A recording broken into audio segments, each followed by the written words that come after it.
Guys, cameraman for Shameless, Season 6, Episode 9, A Yurt of One's Own, and I went into this episode pretty much the way I've gone into every episode this season. Skeptical, but positive, hoping I'd get something really great out of this episode, because you guys know I haven't loved this season. In fact, if I had to say, this is, like I've said, my least favorite season of Shameless. I think there's only been a few really great episodes. This, however, was the one that was the closest to best episode of the season. This was by far the best episode of the season.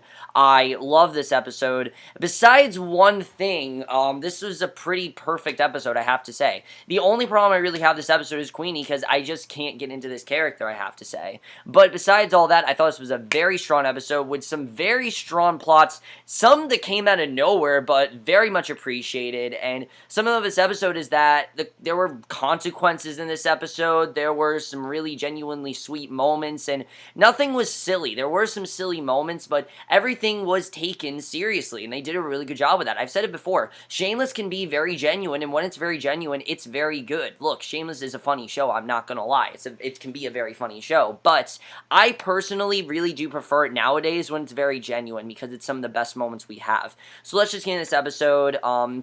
Starting off with Frank, Queenie, and Debbie's plot, we see right away Frank is getting rid of the cornrows, one to hide from T-Dog's crew who's hunting him down to kill him. Also, of course, he doesn't want to live that life anymore. So Debbie is going to Queenie's commune. She is in complete dropout mode. She's now dropping out of high school, and I love that Fiona is upset, but really has no say, like, because she doesn't live in the house anymore, and she's not the live-in house mother, she really doesn't have a say over this. And basically, this is Queenie's commune, soaring consciousness ecosystem for support environment. And of course, like I said, Fiona's upset about it, but Debbie argues that she's getting unschooled and learning real world things like how to boil pasta. If anything, she will just get her GED like Fiona did. And we see that, there are a lot of comparisons to Debbie and Fiona. I mean, but the thing is, Fiona's just, Debbie, again, is not really thinking things through, and I think this episode shows that. But it does show that Debbie does really want to be a good mother, and I think that's really what they were trying to show here, is that despite the fact that Debbie's not making the best choices, she does want to be a good mother, and I really like seeing that. So basically, we see Frank is busting Queenie and Debbie leaving and decides to tag along. The fresh air will do him good, and he won't have to dodge bullets. And arriving at the commune, Frank is rambling on that this is just what they needed. Queenie immediately comes across Jupiter, one of the founding fathers of their ecosystem, as he embraces Debbie right off the bat, wraps her in a blanket, and is taken inside the tent. And Frank, meanwhile, is blabbing about how cold he is and is just given the cold shoulder. And Chucky, meanwhile, is worried about, mountain lions. And after this weird morning spiritual chant, the welcoming of Debbie, who just has this look on her face like, what'd she get herself into? She right away is very weirded out, which I don't blame her for. I mean, this is a very weird place. She's led to the private sanctuary of the maternity tent, which it's exactly what it sounds like. It's the tent that pregnant women go in, but it's also a no men free zone. No men can be in there, and seeing that she gets this beautiful calming sanctuary herself and learning that no male energy is allowed, her spirits seem to be turning around. And in many ways, the plot last week did do this really well, because it's clear that Debbie doesn't want a man in her life at all. She doesn't want that right now. She wants to focus on being a mother. And she doesn't care that there is a father out there. I mean, Derek didn't want to support his child, so fuck him, right? She kind of just wants to focus on herself and her baby. And you know what? I applaud her for that, because it shows that she does want to be a good mother. Even though that Debbie is getting herself into this, and I don't think it's going to end up well for her, I like that she at least is trying to be a good mother, and she understands the responsibilities that means. So Frank and Chucky get the guy a tour from Jupiter himself. Finally, he has to do his part to keep the ecosystem going. He's taught how to turn the compost, which he learns the vegetable scraps and remains from the latrin, otherwise known as black gold, and basically we see that Chucky rolls around in it again. Can we do anything else with this character? This was my only problem with the episode. Anything with Chucky and Frank is almost unbearable to watch. Everything they've done with Chucky this season, it's been disgusting, and I don't like it. It's stupid. So Frank professes to Queenie that he's loving the great outdoors and is wondering what their sleeping situation is and if Chucky's going to be stuck with them. And Queenie tells Frank that Chucky has his own tent. Chucky, on the other hand, is still freaked out about seeing a mountain lion. Queenie sets him straight that they are barely out of the city, so he'd be lucky to see a squirrel. And it's kind of an okay scene, but again, I don't really like Queenie's character. I don't really see what her purpose is. It seems like she's trying to take over Fiona, but again, then she comes across as not a very rational person and someone we're not supposed to like. And Frank, now excited to get out of business with basically him and Queenie go to have sex, which again, disgusting. We see there's two other guys in there, and he's really upset they have to share, and they're there for sex as well, and obviously he doesn't want to have a foursome right now, so he gets out of there, and Queen tells me he can wait outside, and he races out there to try to go crash with Debbie, who just beats his hand away with a maternity idol, and which I like that Debbie didn't let him in. I mean, we've seen all season that Debbie and Frank have kind of been tight, but Debbie clearly wants to do this herself. She doesn't want anyone to help her. She wants to do this on her own, and I applaud her for that. I mean, that really, one of the big parts of, being a mother is learning how to be a mother, and she clearly is doing that, and I like seeing that. So the next morning, Queenie wakes Debbie up with some breakfast, some advice on how to maybe get some better sleep, so she hooks her up with a vibrator, and we'll get back to this scene later, because we get what I think is the best scene of this season, in this episode. We'll get into that. But Frank, all that wanting to deal with any chores, agrees to riding a bike that is used to charge the batteries that makes the generator run, and after his shift, he can't take the hippie commune anymore and would rather get shot at than stay there one more minute, he says, and Debbie, on the other hand, wants to stay. In an effort to get Frank to stay, Queenie shows him the commune secret, a huge greenhouse full of poppies, yet they are cultivating the plants for opium in an effort to make money to buy land in Hawaii and really live in paradise. And I don't care about this. I really don't care. They're going in an opium business. I don't care about Frank and Queenie. Okay? I know we're supposed to like them. I don't. I find them disgusting, honestly. And apparently Chucky did encounter Mountain Lion and is dead, which, alright. Again, I don't care. Like, Chucky, it's horrible what they've done to his character, but at the same time, I don't care because they've dumbed him down so much from last season. They really have. I mean, Chucky's always been sort of like a kid that was very naive, but they've made him into a straight-up idiot this season, and, I really don't care that he gets killed off. I honestly don't. So now let's get to Fiona and Sean. But overall, that was Debbie's plot. I like the way that this was handled. I thought it was good that Debbie wants to focus on herself. I like that they did that. And we will get back to the scene of her getting a vibrator because it's actually very important with two other scenes that I will get into that I really do want to talk about because it's actually very interesting.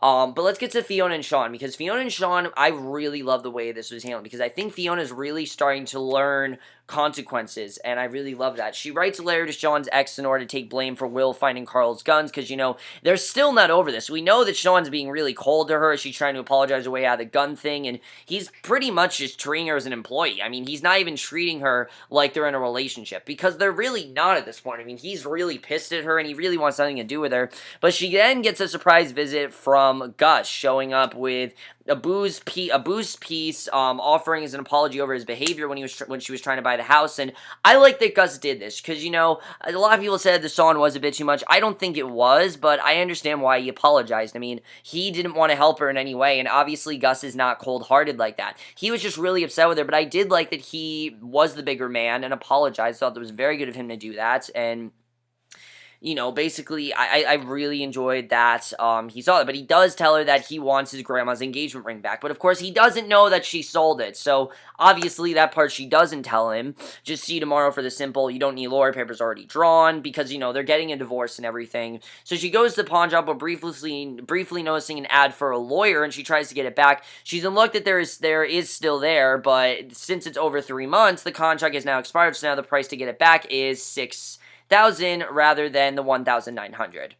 So, and obviously this is money that she doesn't have, and on the way out, while again passing the ad for the lawyer, this time she stops to take note of it. Going to meet with the lawyer, she just wants a little backup so she can't be sued for the ring, and it's interesting we saw that. So basically, he tries to convince her that maybe she should go home for more. Now getting on the phone with Gus's lawyer's offices, he puts out that when he gave her the ring at the time, there was never any discussion of having to forfeit it down the line, and also asks for a list of all his assets, and confused with what just happened, he tells her this is routine and will be okay and he will see her tomorrow, seeming like she wants to talk this out more. He reminds her that he bills on the quarter hour, so she blows out of there, and later trying to get a hold of Sean, she's still being blown off. Instead, she gets an angry call from Gus, who, about the lawyer's demands, trying to tell him that she isn't after his money. He just sternly declares that if this is how you want it, then that's how we're gonna do it, because, he's trying to be nice about it, but she, the lawyer is being a dick, and he's trying to tell him that she isn't after his money, and he just sternly declares, basically, we see that she finally fesses up that the ring is in a pawn shop and she's trying to get the money to get it back.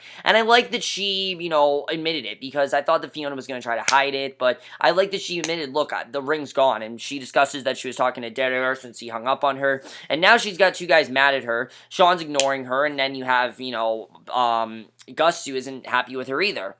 So we then see that she sees Sean, and he mentions he was about to head out for me, and then he talks to Nicole, Will's mom, and of course she freaked out, asking if there's anything she can do. She just says that he will let her know, and she starts to tell him about what's going on with Gus, cutting her off. He says he has to leave. He's going to make that meeting, wanting to take things out with him. He throws some NA jargon her way that when agitated you need to pause, so he's pausing, and confused as to if they're going to talk things though, and of course, obviously, it's just very awkward. He doesn't know how to handle the situation, because how do you handle the situation? I mean, something like this, he doesn't really know what to do. I don't blame him for this.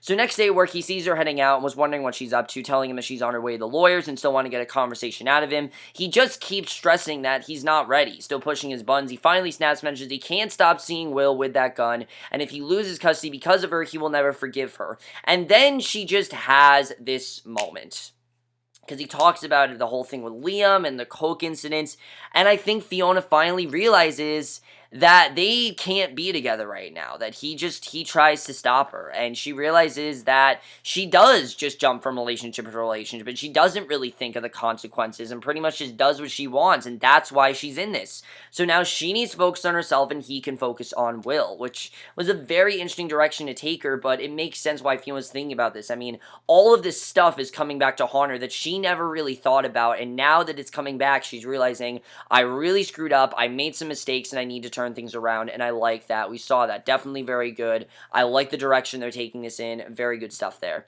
So, at the divorce meeting, the gold digger lawyer finds how rich Gus is and wants to go after it. Seeing that Gus is really going to play hardball since the ring was sold, she gives in to him after all, and basically, the lawyer is a shark. Sean, and basically, the lawyer is a shark. So, Sean then shows up at the lawyer's office with the ring, professes that he can't lose her with all watching. He proposes to her and tosses Gus his ring. So, even though they said they're going to focus on themselves, now they're getting married, because Gus thinks this is the best thing, because Sean thinks this is the best thing for them.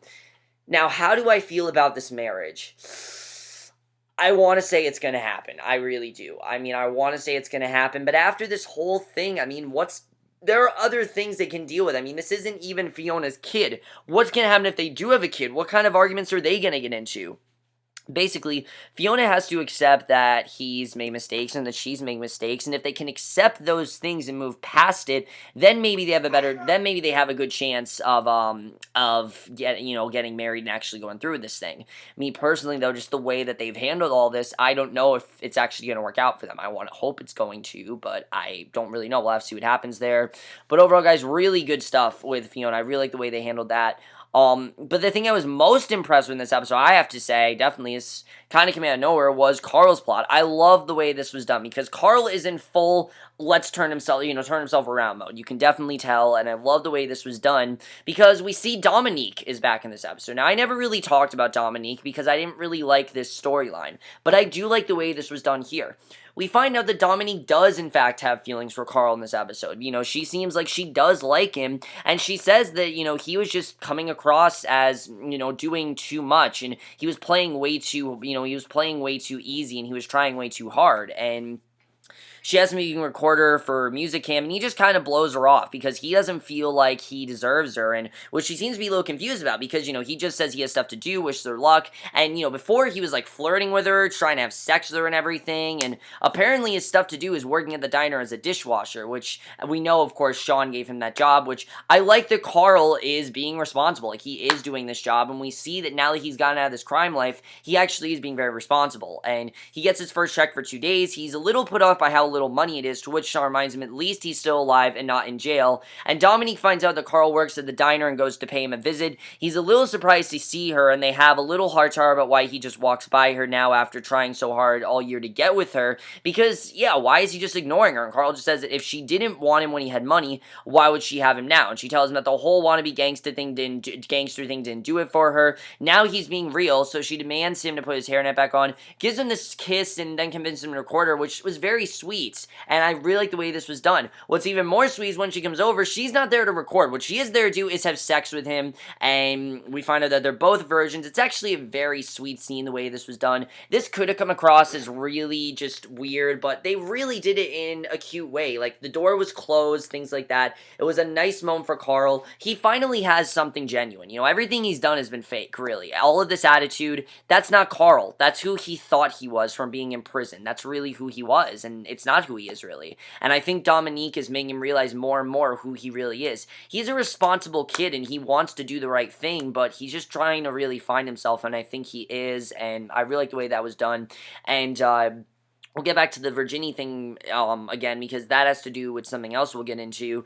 But then let's get to Lip, because Lip goes probably in the most unexpected direction this entire season. I mean, we go from one extreme to another with Lip, and it actually worked. Like, it didn't feel weird. Like, it made sense here. Honestly, it did. We see Lip wakes to a chick in his bed after what looks like to be a major rager in his room. As we know, there was like a foursome, and he starts his day with a little snip of a bottle and a cigarette, meets up with Ian for some grub, and tries to convince him to come to the sorority of the night for their Mardi Gras party. And thinking about it, he passes, but he does give Lip a little comment about the beer he's chugging, to which he responds that with all the crappy student papers he has to read, he needs something to dull the pain, and that's really what it's for.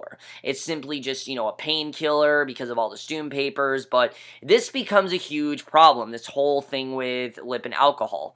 Because then he's doling out shots to the party to the guests, including Ian, who did decide to go after all, and Ian then gets a call, and this is very interesting. The call, I was thinking this was going to be Caleb or someone, but it's Mandy! Mandy is back in this episode, which, hot as ever, I definitely will say that. You guys know I think Mandy's very attractive. Probably the most attractive girl in the entire show, honestly. I really think she is. You know, she's very attractive.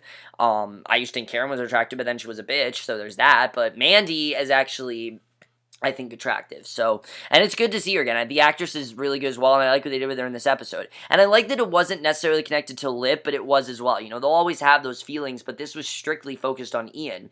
And it kind of makes sense. If you remember the first time that Mandy was introduced, it had nothing to do with Lip. Mandy was there for Ian to realize he's gay. That was the point of Mandy, and it reiterated that in this episode, and I really like that. So she's glad to see as she's making an appearance, but given the looks of her on the other line, it doesn't look like things are faring well for her. She tells him that she's in Chicago at a hotel, and she needs some help as she's in trouble, but she can't get over the phone, and she begs him to come to the hotel to help her, and also mentions to stay low-key, and to not tell Lip. She does not want him involved, and she tells Lip that he's going to meet Caleb. He just says he got his shifts mixed up, and that's what it's about. Now, obviously, it's not what it's about, but he has to lie about that. So getting to the hotel room, Mandy tells him that she's all messed up on crank, and Ian wonders if that's why she called. She says no, opens the bathroom door to a guy who's dead on the floor and tells him that's why. He asks who he is. She doesn't know. She said she met him through her service, and he wonders what the heck she means. And Mandy tells him it was an escort service and helping her dispose the body. They stop for a moment so they can talk about how nice she looks as blonde, which she does look very attractive. And she realizes there's no way for him to get out of the room without being spotted. So Mandy sees the only option is to just push him out the window, because obviously they have to do that because they don't want to be spotted, because he could be the one that's responsible. He could look like he's responsible for it. So struggling to get him out on her own, Ian stops her, convinced her to just call the police, and once the EMTs get there, they will see that he just died of a stroke and think nothing of it, which was very smart for them to do. You know, very smart. And I like that he let her crash there. The next morning they have like a little catch-up session, and it's a sweet scene. I like that. Ian's then studying to be an EMT, dang this, you know, they just talk about everything they've been through, but he does talk about how he misses Mickey. He really does, and I like that we mentioned that, because a lot of people said that, oh, Ian doesn't give a shit about Mickey. No, he does miss Mickey. I think he does, but Caleb's a good guy. He's not bad. I don't have a problem with Caleb, honestly. Mickey, I think, is going to get out of jail, and I do think him and Lip are eventually going to get back together, but just right now, they need to be apart for some time. And Mandy questions how Lip is, so Ian gives her the quick rundown of him about what's going on, and also mentions that just because they were born there doesn't mean their life has to be there, which is very interesting that we saw that. So I really like this catch-up session between Mandy and Ian, but the big part of this episode really was Lip's alcohol addiction, because he clearly has a huge addiction. He's left to his own devices at the party. He's just trying to get all the girls drunk. He spots one he has an interest in, but she doesn't seem to feel the same, since she wants to be with someone who cares. He said about after the three-way, he thought things were good, but it wasn't her, and we realize how serious a problem this is. I mean, this girl he's talking to is not even the same girl. That's how bad this is. And apparently Lips is going way too hard when it comes to the alcohol. He has her completely mixed up with another girl, and Obviously, that wasn't good. So he freaks out that he doesn't know how he got there. The nurse tells him that there was a 911 call from Brina, the girl he had mixed up before, and he's trying to get out of there, but the nurse says it will be a few hours yet, and that he's lucky to be alive, and he literally gets in the hospital from alcohol poisoning. I mean, this is a very serious situation, and it makes sense. I mean, Professor Yoens kind of told him about it, and we see that, he's been with Yoens and everything, and Yoens kind of command him for what's happened with Helene, but taking him in this direction is very interesting. I mean, him not having what he wants, being down in his luck, yeah, it makes sense why Lip would turn to alcohol, and honestly, if he goes in this direction, I could see him ending up like Frank. I really could, unfortunately, but I kind of feel like that's the direction that Lip is going into. Like, he'll be successful, but he's gonna end up hitting rock bottom, because then he sees Mandy sneaking away, chats with Ian about her in the kitchen while slamming a beer, and Carlton comes down, asks for them for some condoms since he has a girl in his room, and all having a brotherly moment. Ian throws him a couple as they realize that this may just be his first time, and I thought that was pretty funny the way we saw that. But what I really liked about this is the sex montage we got here. We got this really good montage of everyone in pleasure, pretty much. Debbie with the vibrator, and then Carl and Dominique. And then I think some stuff with Lip as well. A very good scene. I like the way that was done overall, and I definitely really enjoyed that because it was a good scene. It was very genuine, like I said. I thought they handled that really well. And then the last thing to talk about is Kev V and Svetlana. Good stuff overall. Not much to really say here. We find out that, basically there's stuff going on with Svetlana. We see that Kev gets a lot of questions from a customer. Kev tells him that Svetlana is an illegal and that he pays under the table. And, they talk about how Svetlana is an illegal immigrant and that she was so nice to him, and Kev ratted her out. Basically what they decide to do is, basically what they decide to do is that Kev's going to try to marry her, and that's what they plan to do and everything, but it doesn't work because we find out that Kev and V aren't actually married, which we knew, but they kind of consider like they want to get married, and it's interesting that we saw that, and we see that there were a lot of things that Kev doesn't know about V, so it was a sweet thing. I like the way that was done overall, and I thought they did a good job with that, and I definitely enjoyed that, but overall, great episode, guys. I overall really did enjoy this episode, I have to say. Definitely a lot better than some of the other episodes this season. Let's talk about Debbie, because like I said, I think Debbie's going in the right direction to trying to be a mother. Obviously, it's not good for her to drop out of school, but I think she's going in a good direction. She really cares about what, being this mother, and I like seeing that. Fiona and Sean, are they actually going to get married? I don't know. I really don't. I mean, I feel like there's a part of me that feels like they are, and then there's a part of me that feels like this isn't going to work out at all. So, we'll have to see really what happens there. I don't know if they're going to get married, if they're going to be successful. Definitely that's going to be very interesting. Carl and Dominique, I mean, talk about something that kind of came out of nowhere, but I like these two, I really do, and I think Dominique is really making Carl realize who he really is, and I like seeing that. Definitely really good stuff, and I like that she likes him for him. It's not a sexual thing, it's not the gangster thing, she likes him for him, and that's really sweet. I actually really do like that. And then Lip and Ian, I think it's interesting what's going on with Lip. He has this alcohol problem, and he really needs to do something about it, and it's clear that Ian's worried about him, but he's not really doing anything about it, which is very interesting.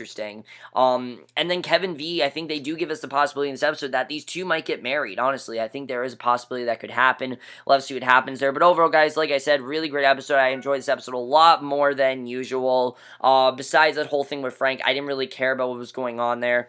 I will say that this season, we're not really giving a clear direction of where we're headed this season, but this episode I thought was really good. I thought they did a very good job with it, I have to say, and I'm not going to complain because it was a really good episode. But overall, guys, I'm going to saw this episode. We'll see you guys in my next video, which will be for 11/22/63, and I'll see you guys for that. Okay, bye.